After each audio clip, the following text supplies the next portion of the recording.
अस्सलाम वालेकुम स्टूडेंट्स, इस एपिसोड में हम अब बाकायदा तौर पर एक्सरसाइज 4.1 सॉल्व करेंगे। उसके लिए आप बुक निकाल लीजिएगा और बुक में यूनिट 4 है अलजेब्रिक एक्सप्रेशन, पेज नंबर है 76। जो अब आपके सामने है इसमें आप देख सकते हैं पहले सवाल में हमें मुख्तलिफ अलजेब्रिक एक्सप्रेशंस देकर कहा जा रहा है बताओ इनमें पॉलिनोमियल क्या है, रैशनल क्या है और इर्रेशनल क्या है। तो फर्स्ट पार्ट देखते हैं 3x - 1/3। यहाँ पर x ना तो रूट में है ना ही x डिनोमिनेटर में है, मतलब ये पॉलिनोमियल है। सेकंड पार्ट में भी वेरिएबल आपको कहीं नहीं दिखाई दे रहा और कहीं नहीं दिखाई दे रहा, इट मीन्स ना रूट में दिखाई दे रहा है ना डिनोमिनेटर में दिखाई दे रहा है, तो इसको भी अब आपको क्या कहना पड़ेगा, पॉलिनोमियल। और कोई पूछे क्या x कहाँ है तो आप कह सकते हैं 5 के साथ x मौजूद है विद पावर 0। थर्ड पार्ट में आप देख सकते हैं x डिनोमिनेटर में और x के डिनोमिनेटर में होने का मतलब ये पॉलिनोमियल नहीं है। अगर ये पॉलिनोमियल नहीं है तो फिर या तो ये रैशनल है या इर्रेशनल है, तो फिर ये क्या है, रैशनल है, क्योंकि इर्रेशनल होने के लिए x को रूट में होना चाहिए था। फोर्थ पार्ट में आप देख सकते हैं x ना तो डिनोमिनेटर में है ना ही रूट में है, मतलब फोर्थ पार्ट भी आप बेफिक्र होकर कह सकते हैं कि पॉलिनोमियल है। फिफ्थ पार्ट में आप देख सकते हैं दो वेरिएबल्स हैं, एक x और एक y। क्या कोई भी वेरिएबल डिनोमिनेटर में है, नहीं है। क्या कोई भी वेरिएबल रूट में है, नहीं है। तो ये क्या है, पॉलिनोमियल है। फोर्थ पार्ट, 5 पार्ट और अब है बारी 6 पार्ट की, 1/y - y। यहाँ पर आप से अगेन फिर वही सवाल, क्या यहाँ कोई वेरिएबल डिनोमिनेटर में है, जवाब है हाँ है। और अगर डिनोमिनेटर में है वेरिएबल, इसका मतलब है कि पॉलिनोमियल नहीं है बल्कि ये रैशनल है। 7th पार्ट में भी आप देख सकते हैं वेरिएबल डिनोमिनेटर में है, मतलब ये भी रैशनल है। 8th पार्ट में आप देख सकते हैं वेरिएबल ना रूट में है ना डिनोमिनेटर में है, रूट में 1 है। और हम ये बात डिसाइड करने के लिए कि अलजेब्रिक एक्सप्रेशन पॉलिनोमियल है, रैशनल है या इर्रेशनल है, नंबर्स को ऑब्जर्व नहीं करते, हम सिर्फ और सिर्फ रूट को ऑब्जर्व करते हैं। ये बात आपने हमेशा ध्यान में रखनी है। यही वजह है कि यहाँ पर इस वैल्यू को भी हम पॉलिनोमियल ही मानेंगे। And the last part is 9th part, cube root of whole square of x - y। तो आप जानते हैं कि किसी भी सूरत ये x - y क्यूब रूट से बाहर नहीं आ सकेगा, ये रूट में है और रूट में होने वाली वैल्यू पॉलिनोमियल नहीं होती, फिर क्या होती है, इर्रेशनल होती है। क्वेश्चन नंबर 2 पर आ जाइए। इसमें सिंपल कह रहे हैं कि अब आपको ज़रूरत नहीं कि आप पॉलिनोमियल, रैशनल, इर्रेशनल इन तीनों को अलग अलग करें, बल्कि अब वो कह रहे हैं बस आप पॉलिनोमियल और नॉन पॉलिनोमियल को अलग अलग कर लें, यानी कि जो रैशनल और इर्रेशनल हैं उन्हें आप नॉन पॉलिनोमियल का नाम दें, बाकी जो पॉलिनोमियल है उसे आप पॉलिनोमियल का नाम दें। तो फर्स्ट पार्ट पर आ जाइए। फर्स्ट पार्ट में आप देख सकते हैं x डिनोमिनेटर में है तो ये नॉन पॉलिनोमियल है। सेकंड पार्ट में आप देख सकते हैं x ना ही डिनोमिनेटर में है ना ही रूट में है, ये पॉलिनोमियल है।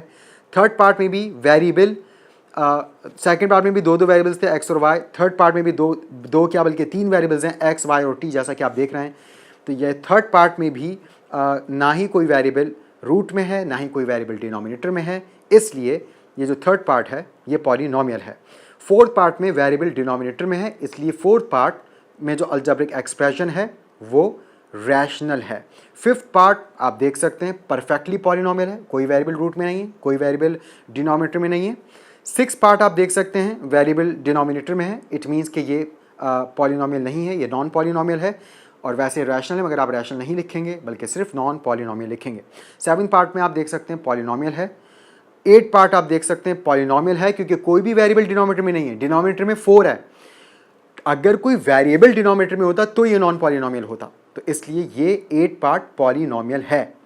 9th पार्ट भी पॉलिनोमियल है क्योंकि सारी वेरिएबल्स बगैर किसी रूट के हैं, बगैर डिनोमिनेटर में हैं, तो यहाँ पर ये सेकंड पार्ट भी हमारा कंप्लीट हुआ। थर्ड पार्ट पे आ जाइए, टाइप्स ऑफ पॉलिनोमियल्स, टर्म्स के एतबार से। तो पहले पार्ट में आप देख सकते हैं 2 टर्म्स हैं, 2 टर्म्स वाले पॉलिनोमियल को हम बाइनोमियल कहते हैं। सेकंड पार्ट में आप देख सकते हैं ये भी 2 टर्म्स हैं, 2 टर्म्स इसलिए हैं क्योंकि 5 में से आप 1/4 को माइनस कर सकते हैं।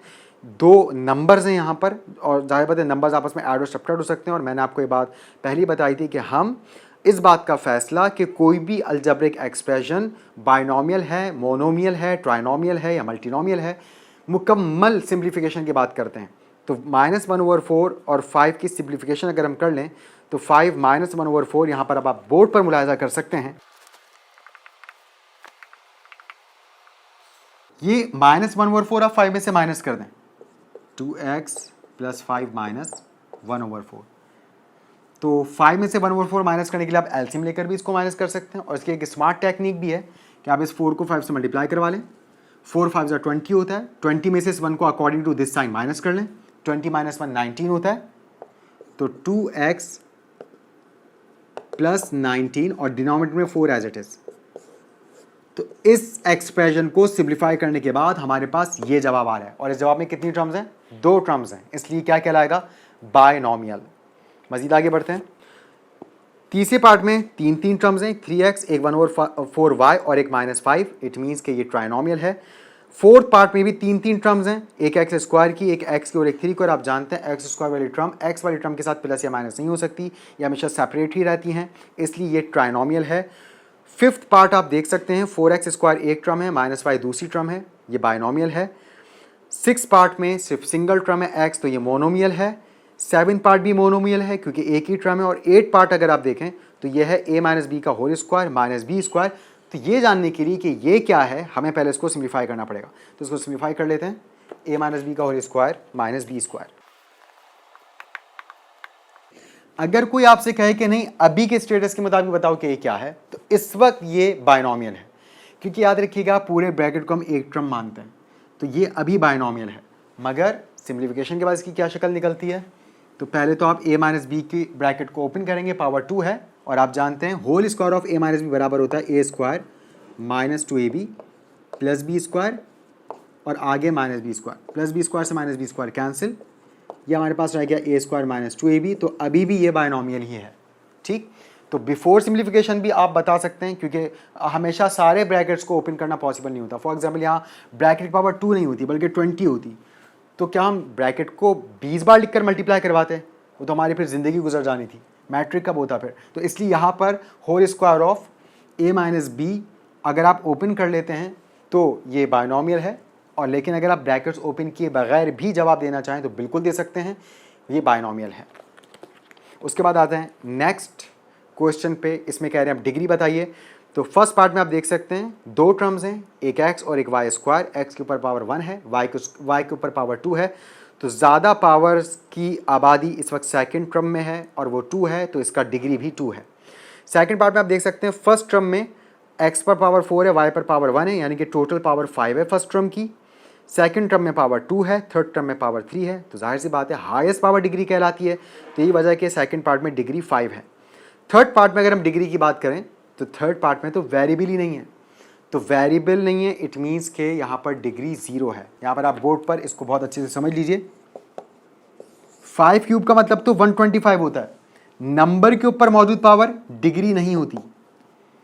डिग्री होने के लिए पावर को वेरिएबल पर होना चाहिए। वेरिएबल होता है एक्स वाई जेड, तो सिर्फ आप उन पावर्स को डिग्री जानने के लिए इस्तेमाल करते हैं जिन पावर्स में आप वेरिएबल्स को मुलाहिजा करते हैं, जो पावर्स वेरिएबल के ऊपर होती हैं। वापस आते हैं बुक पर, अब आ जाइए आप फोर्थ पार्ट पे, x square y square plus y square. तो यहाँ पर फर्स्ट टर्म में टोटल पावर 2 + 2 4 बनी, तो यहाँ पर डिग्री 4 हो गई।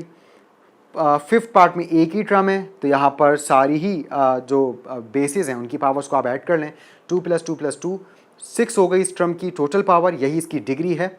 छठे पार्ट में आप आ सकते हैं, यहाँ पर फर्स्ट टर्म में पावर 1 है, सेकंड टर्म में पावर 1 है, थर्ड टर्म में टोटल पावर 3 है क्योंकि एक्स के ऊपर पावर 1 है, वाई के ऊपर पावर 2 है, टोटल पावर 3 हो गई। सेवन पार्ट में आ जाइए, सिक्स पार्ट समझ में आ गया होगा, डिग्री वहाँ 3 है। सेवन पार्ट में आ जाइए, फर्स्ट टर्म में पावर 6 है मगर सेकंड टर्म में पावर 2 + 5 7 है, इट मीन्स यहाँ पर डिग्री 7 है। 8 पार्ट में आ जाएं, कहीं वेरिएबल दिखाई नहीं दे रहा, ना एक्स ना वाई ना जेड ना कुछ और, तो यहाँ पर डिग्री 0 है। बिल्कुल वैसे ही 9 पार्ट पर आ जाइए और यहाँ पर भी हमें डिग्री बताने के लिए पहले इसको सिम्प्लीफाई करना होगा। So now look at the board. 9 part में हमसे कहा जा रहा है क्यूब रूट है और ब्रैकेट पर भी पावर 3 है, तो आप जानते हैं जैसे स्क्वायर से स्क्वायर रूट कैंसिल हो सकता है, बिल्कुल वैसे ही क्यूब से क्यूब रूट कैंसिल हो सकता है। तो क्यूब से क्यूब रूट कैंसिल होने के बाद हमारे पास वैल्यू आती है a स्क्वायर माइनस बी। अब a स्क्वायर माइनस बी में a के ऊपर पावर 2 है, b के ऊपर पावर 1 है, यही वजह है कि आपके पास जो डिग्री है वो 2 कहलाएगी। यहाँ पे डिग्री 2 है। तो उम्मीद है कि आपको अच्छी तरह से ये पूरी एक्सरसाइज समझ में आई होगी। इसको आपने अपने रजिस्टर्स पे कंप्लीट करना है, इस पूरी एक्सरसाइज को बहुत अच्छी तरह से फेयर करके और स्कूल में सबमिट कराना है अपना होमवर्क। इंशाल्लाह मिलते हैं नेक्स्ट एपिसोड में, तब तक के लिए अल्लाह हाफ़िज़।